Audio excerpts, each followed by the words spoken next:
Welcome to the first episode of Season 2 of Punch TV. Well, we're gonna go con crazy today. It used to be there was kind of a season for conventions, and now it's all over the world, all year long. And we're gonna talk to some folks who are having a lot of fun with it locally.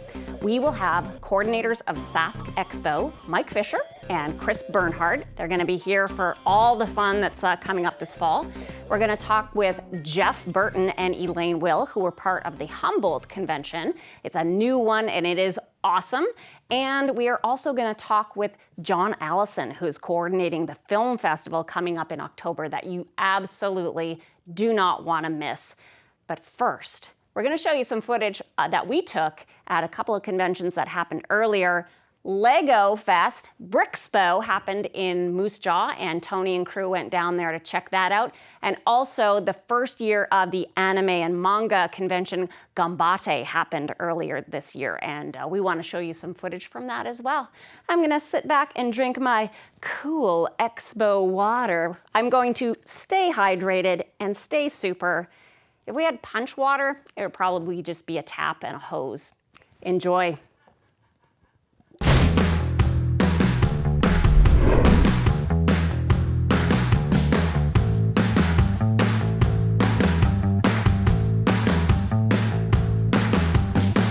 Hello, welcome to Ganbatte 2016. My name is Tony, and I'm the collector.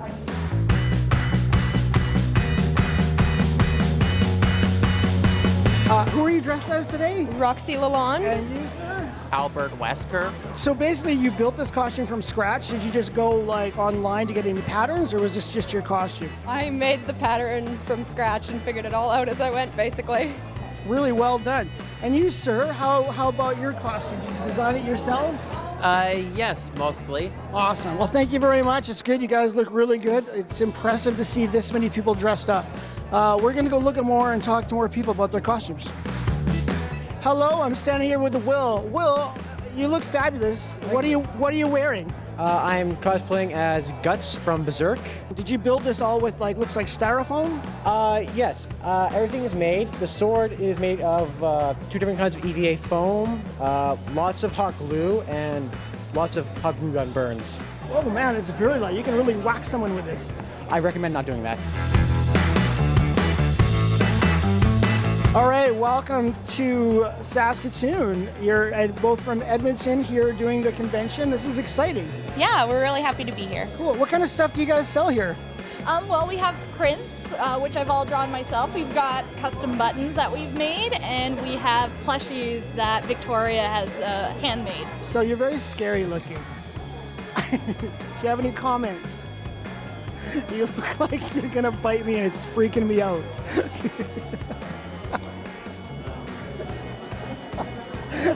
I feel like we're making out. With Marjorie and Chloe. How you doing today, Chloe? I'm doing good. Awesome. You're dressed up really nice. Who are you dressed up as? I'm dressed up as a pirate princess. You have your own company now. What do you do with the stuff how are you making all this crochet?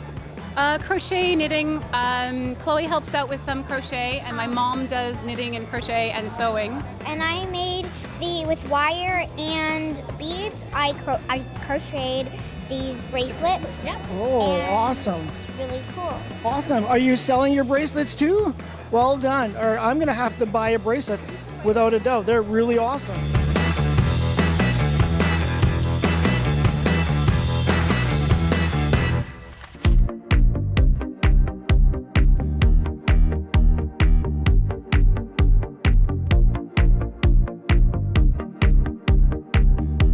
All right, Colby, we're here. You're a brick guy. Okay, tell me about what you build now. Are you building your own stuff? Are you building sets? Usually build my own stuff. Sometimes build sets that really pique my interest, but usually I try to build my own. The show is huge. Are you like a part? You're part of the coordination of the whole show? Yeah, this year I'm the science fiction coordinator, Yeah. but yeah, I've been a member of SLUG for about 3 years, Saskatchewan Lego User Group. And yeah, I'm just floored by how big the show's gotten. This is the 5th year, and it's my 2nd show that I've been to. Here we are at Brickspo, and we're with Trevor. Trevor is from Calgary, and obviously, Trevor, you build the Lego. We built Lego. It was time to do some Star Wars. What do you do with it when you're done? Do you take it on a tour, or is this just something that you're doing today? Yes, actually, this display has been touring for about a year, and it's got one more show in it, and then we're going to take it apart. And that is the saddest thing I've ever heard. Well, no, because then it gets a second life. So we're here with Taylor, and you're with Bricks for Kids. Yes. Tell us a little bit about that. So we do Lego camps, birthday parties, school programs, build what you like, use your creative imagination. Over here we have our Technic builds where they're actually using motors and batteries to create a machine that moves. So there's a dragster over there, and we have a spin art where we can do a little bit of crafting. Oh, so there's crafting too. Yeah. Awesome. Here we are at Brickspo. Holy moly, you look like you're building some Lego already. That's awesome. What did you build? Can you remember? It's called a dragster. Oh, the Dragster. dragster. Have you built Lego before? Mm-hmm. Yeah, do you like building Lego? Lego is like my favorite thing to build. Are you doing anything else today other than building Lego? Are you looking at all the Lego? Yeah, I was. Yeah, did you find anything good? What was your favorite piece? Harry Potter, the castle that was attacked. Oh, awesome. Okay, well, we're gonna have to go look at. We're just getting here. We haven't even actually seen all the Lego yet, so we're gonna go take a look at the Lego. I'm here with Ray here at Brickspo, and we're just taking off for the day. We've seen everything. It was an amazing show. I can't believe how much Lego you have here. Is this something that you could that people can join in if they're big Lego builders? Yeah, the only criteria we have to join our group is you have to be an adult and you have to be passionate about Lego. Well, the rain's starting to come down, so we'll end this interview. Thank you very much, Ray. It was a really great thing that you have here today, and we're really happy to be a part of it.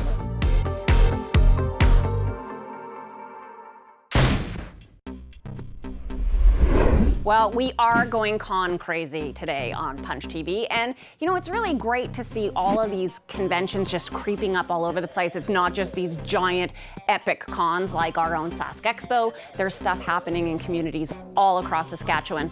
And today I have two folks here who are creators of comics and have both been part of the Humboldt Comic-Con. So welcome Jeff Burton and Elaine Will to the show.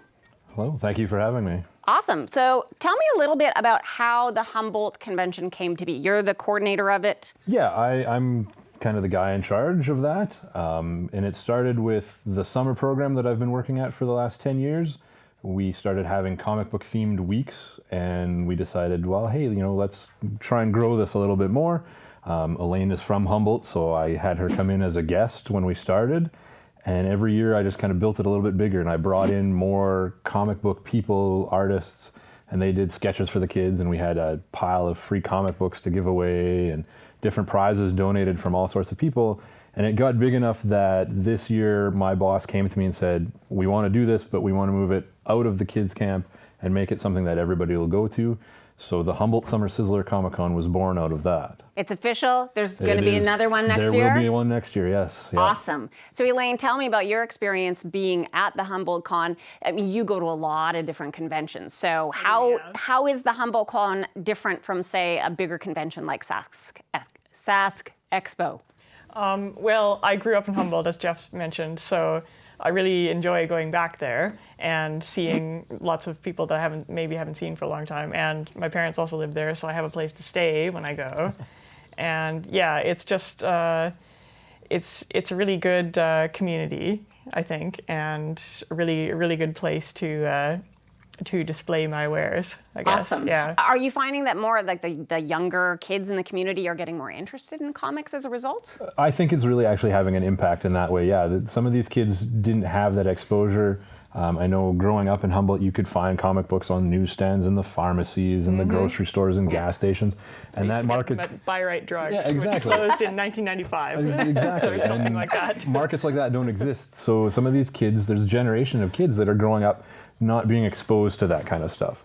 So my goal was to reintroduce that to them and hopefully foster some interest in that, so that we have future generations that aren't in big cities that are still into comics. That's awesome. Now, I want to talk about your own creations because both of you will be at Sask Expo to show off your wares. Tell us a little bit about Aurora Man. All right. Well, Aurora Man is, surprisingly enough, Humboldt's superhero. And he is a father and a high school teacher and finds a cosmic-powered staff in a meteorite shower and decides to do the right thing and be a superhero. And I'm basing it completely out of Humboldt and surrounding areas and stuff because it's a really interesting way to tell a superhero story in a very small setting. So is it semi-autobiographical? Oh, well, maybe partially influenced, yes. Oh yeah, obviously you don't want to reveal your superpowers like in front of everybody. I can't give away too much. No, of course. And Elaine, Dust Ship Glory, coming out. Oh, yeah. Tell us a little bit about what you'll have at Sask Expo. So I'll have my previous book, Look Straight Ahead, once again, and some original artwork from that. And I will be debuting my new graphic novel, Dust Ship Glory. So Dust Ship Glory, I've talked about on the show before, I think. Yes. But I'll do a refresher for viewers who might not be familiar. So it's adapted from a novel about a fellow called Tom Sukinen, who was a real-life guy who lived in Saskatchewan during the Depression and attempted to build a huge steamship in the middle of his wheat field. It's amazing. It's It a is. It's a very true, compelling, amazing eerie story. Yeah. I've been just like waiting on tenterhooks. We've had issue 1 and issue 2 in comic form, and it's like, I gotta have the rest of the story. And the artwork is amazing. So like super, super good. Both comics are great, and they're available around Saskatoon in various comic book stores. But if you do get a chance, go down to Sask Expo, meet these two.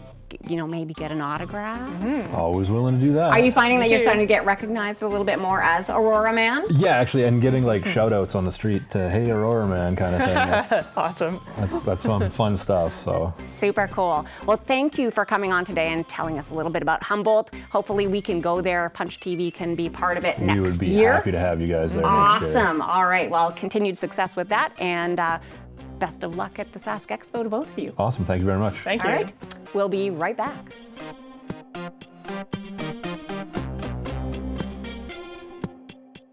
Punch TV is brought to you in part by Amazing Stories, providing Saskatoon with comics, games, toys, graphic novels, t-shirts, and more for over 22 years. Online at AmazingStoriesComics.com, in person on 8th Street in Saskatoon.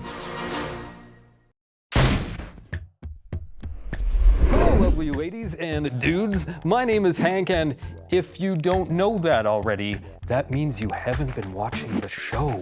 So, shame. Shame.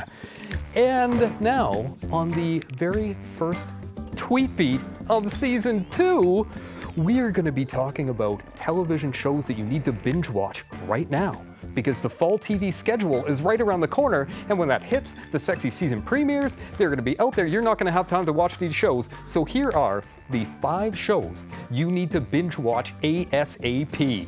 Workaholics Season 6. The 3 Wolves of Rancho are back at work, saving cats and making us laugh. Hashtag Adam, hashtag Blake, hashtag Durs, hashtag telemarketers are fun. Casual Season 2. Best show on Hulu came back with a bite as Bachelor Bro turned homeschool teacher, while Roomy Mom's still sorting things out. Ray Donovan Season 4 on Showtime continues its dark descent into showing true family matters. Ray is finally realizing that he can't fix everything. The Jim Gaffigan Show Season 2 on TV Land merges laughter and melancholy in tales of apartment lusting, misguided friends, storage spaces, and food. Praise be to AMC TV and friends for giving us Preacher Season 1, the ultimate road trip quest to find God television has ever seen. Hashtag Secret Jesus. So those were 5 out of the 500 shows you should be watching if you want to stay up to date on the movies, the television shows, the comic books, the video games, the novels, the music, the Harry Potter plays that you should be reading, watching, or listening to. Please follow Hank and Kelso on Twitter, Facebook, Instagram. Go to hankandkelso.com. And for all things Punch TV, go to Facebook, Twitter, Instagram, and the YouTube at Shaw Punch TV. That's it for me. My name is Hank. See you next time on Tweetbeat Season 2.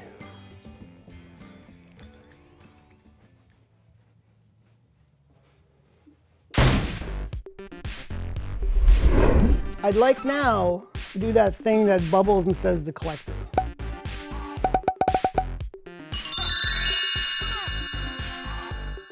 Here I am today with my friends Mike and Chris, and we're going to talk about Sask Expo. We're really excited about Sask Expo. Woo! Yes, This is awesome. So basically, you guys are in charge of everything to do with Sask Expo in Saskatoon.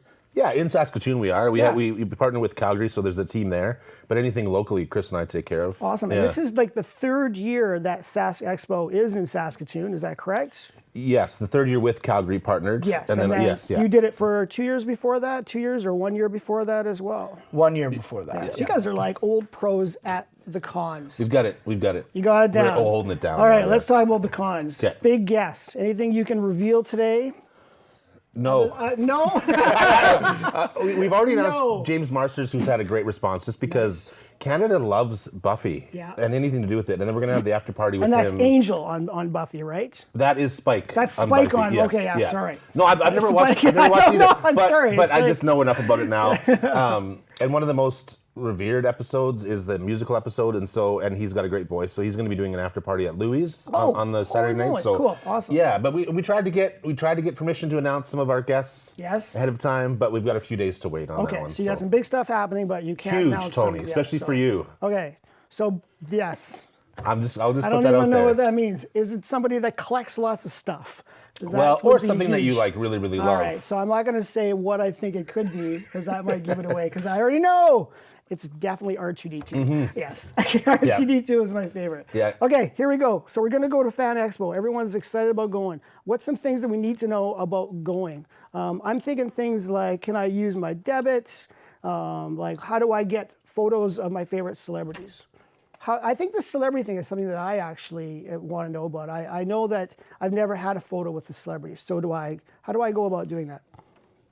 You want to tackle that one? Actually, you go ahead with the celebrity stuff. You know more about it. Yeah, you and I are more like in terms of like we get in the door and we shop instantly Yes. because it's like you want to get the good stuff at the vendors, and that's for me one of my favorite parts. Yeah. But if you're into the celebrity thing, which most everybody is, so you purchase photo op ahead of time, which is the best thing to do, and you can do that all on our website. Or you can do it on site, but then you run the risk of them being sold out, which happens often. Okay, so we're going ahead of time where we're going to get our picture opportunities, and then so then that day then we're guaranteed to get our photo op then. That's the thing. You know for sure you're in that time slot. But there's a few ways to meet them. If you just want to meet them, you can go up to their table and say hi, thanks for being Spike, or you can pay for an autograph on site, and the prices are announced on site, and have a little chat with them there, or do the photo op, or all three. Yeah. Yeah. So Chris, are there a lot of lineups then? Is there a lot of lines to see celebrities? We have a decent amount of line control at the show, depending upon who is there. Last year we had William Shatner, and his line was quite steady and long throughout the day. So it can depending upon who's there, but we have more than enough room to accommodate. I was going to say with Shatner, the lineups were quick though. They were really quick. Like there's a lot going on. So you have an opportunity to get autographs with the celebrities because I think that's what people that maybe don't know about comics and superheroes, like the celebrity aspect of these expos are very big. Yeah, and the thing I love about that is you get in there for the celebrities, a lot of people do, but then they discover this whole other world of sorry, I keep bumping the set, of original art and vendors and the panels. Yes. Like you find other creative people in your city. So it's sort of like the gateway to find this really cool show that there's so much more than the celebrities. I love the celebrities. Like hanging out with Billy Boyd last year was really, really fun and awesome. But for the art, for us and the vendors, there's way more to do. So let's talk about that. Let's talk about vendors and artists, Chris. So you got a huge amount of vendors this year. What can we expect? Yes, we've actually increased our vendor size pretty significantly, as well as Artist Alley over last year. And we actually have some vendor space now in Hall A as well. And any kind of vendor under the sun that you can think about. So you've got guys selling old comic books, you've got guys selling toys, you got people selling original art, you have handmade creations, lots of crafters at the show, which we really love. And honestly, anything pop culture related, you will genuinely find it there. Okay, so I'm buying stuff. I think I mentioned this earlier. What kind of money do I bring? Like a wad of money when I go there, or do you have debit machines? Or We do have debit machines, but the problem is they do often run out of cash just because so many people are pulling out cash. I always go with cash just make sure that it's securely on you in some fashion. Don't stuff it in your pocket loose. Some vendors take debit, but not everybody. So it's just always best to have cash, and you can actually get better deals with cash. If you say, I'll give you if it's $30, say I'll give you 25 cash. Yeah, no problem.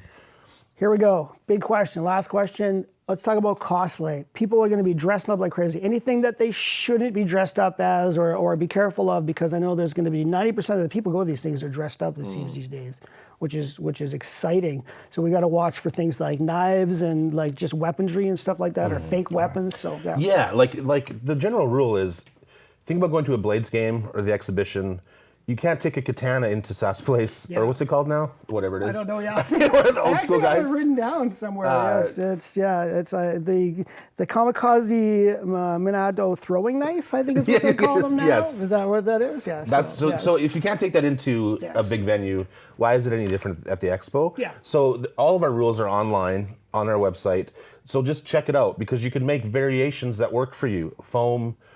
People just have to get a bit creative. Yeah. It's always a sticking point, but it's just everyone's safety is our concern, and we want to make sure everyone has a good time. Okay, so I've gone over everything. I think we know now what to expect when we go, and I think it's amazing how good and how big the con is getting in Saskatoon. Like, I've been to a lot of cons, Toronto, Calgary, and it's a fun place, and I think that if you are going to go to a con this year, I would make it Saskatoon, because it is exciting. And I know you're going to have some good guests, even though you can't talk about R2-D2 at this moment. Yeah. But if we don't see R2-D2 there, I'll be really upset. So, okay, thanks guys for coming. I enjoyed it. Thanks very much. Excited. SaskExpo.com. Thank you.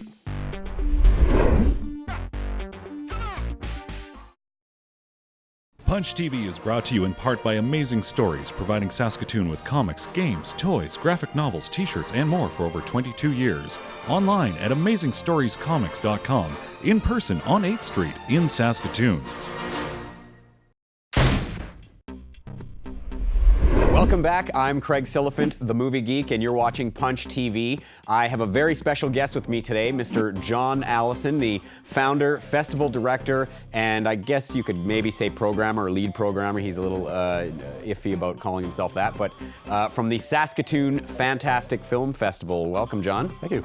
So this is the, I want to say, 7th year now of the festival? 7th annual. Yeah, we started back in 2009 with a launch event and been running since. Right, and so some of you may, I mean, I know we're trying to get away from this, but some of you may remember the festival as being called the Dark Bridges Film Festival, which was its original name. But I think, correct me if I'm wrong, but people were seeing it as way too much of a genre thing, so you wanted to change the name up a little bit. I do define this as a genre festival, so we hit the horror, martial arts, action. Things are easy to find, but we've shown romantic comedies, we've shown sci-fi, we show movies from all different genres and everything. And with Dark Bridges, we were the horror Right, film it sounds festival. too much like a horror and festival. So and that name came from the fact City of Bridges, of course, but also that I have a dark bent in movies. I like things that end badly.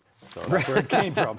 So, I mean, going towards that, like, how did you really come to the idea of starting a festival in Saskatoon, which must be challenging, obviously, because we have a lower population base than somewhere like Toronto or New York or wherever? So it really came about because I was attending those festivals in Toronto and Montreal and Edmonton and Calgary, and I wanted to bring the fun here. We are much smaller, but our lineup, when you look the quality of the films, we're actually on par with those festivals. We don't have as many because we don't have as many days, but we have as big a name films as even like Fantasia and the really big festivals do. It may take us a little while to get them, but we got them. Right, and so what's the selection process for the film? I know you do some of the programming, and there's some other film buffs in town that help out. We run through a submission process every year of accepting submissions. So we have filmmakers from around the world. We've had ones from Japan submit. We've had, like, every country pretty much has submitted a film. If there's filmmakers there, we go through all those and we attend festivals and we pay attention to what's out there. So it's basically take those two things, find the best movies out of them that will really have a cool story, be something that makes them stand apart, and that we know we'll never get a chance to play here. Right. So this obviously, like, you must take up an inordinate amount of your time personally, right? Like, fair amount, yeah. I start. Okay, so my year ends with the festival, and then it still keeps going for another few weeks, right. Type thing, and then I'm burnt out till February. Then we start again, and it pretty much goes from then till the festival, And yeah, it's tracking down movies, attending festivals, watching a lot of movies. So when I was just at Fantasia. I watched 37 movies there in the week I was there. Just plowed through them just so I could get opinions on them. And yeah, then there's all the paperwork side of things and all that, just trying to get the word out, trying to do all the stuff that goes with running a festival. So I'm not sure how much you can say right now about what films you have, but I know you have some interesting thoughts on your short film block this year. What's going to be, right. What are you looking for? We're in the process of locking in all the features. It'll take us till mid-September or so, and we're probably on actually announcing our lineup for anyone who attends the Saskatoon Expo. We're going to announce our lineup at the Expo. Nice. And then our short block, we've had some submissions in that every year I try to find a theme. We've done short films from women in the past. We've done one on human condition. This year, I'm really going to be pushing the shorts block. Usually we put it in the afternoon because we don't get as many people out, which is a real shame because these are some of the best films.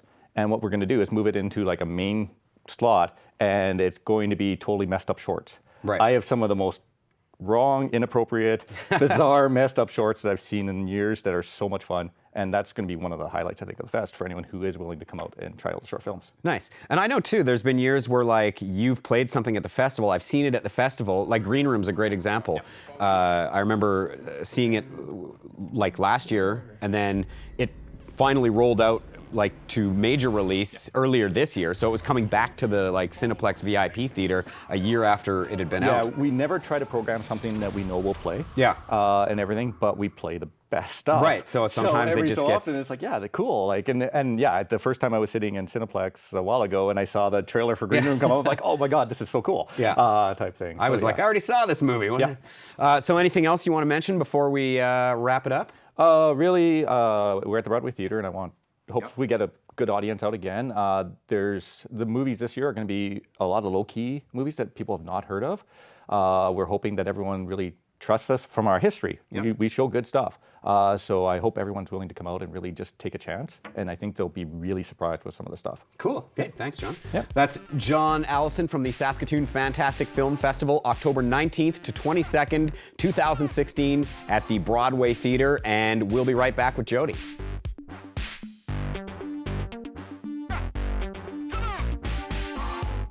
Punch TV is brought to you in part by Amazing Stories, providing Saskatoon with comics, games, toys, graphic novels, t-shirts, and more for over 22 years. Online at AmazingStoriesComics.com, in person on 8th Street in Saskatoon. Well, that wraps up our first episode of Season 2. We hope that you will have fun with us all year long.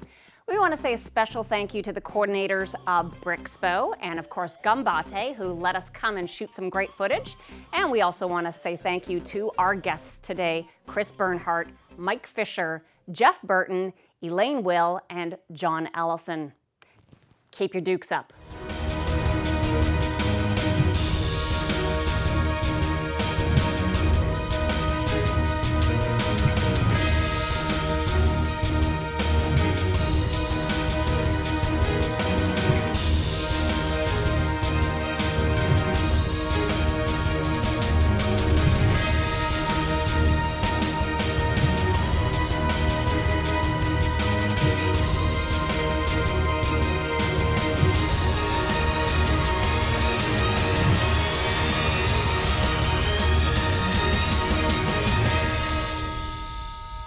Be out there, you're not going to have time to watch these shows. So here are the 5 shows you need to binge watch ASAP.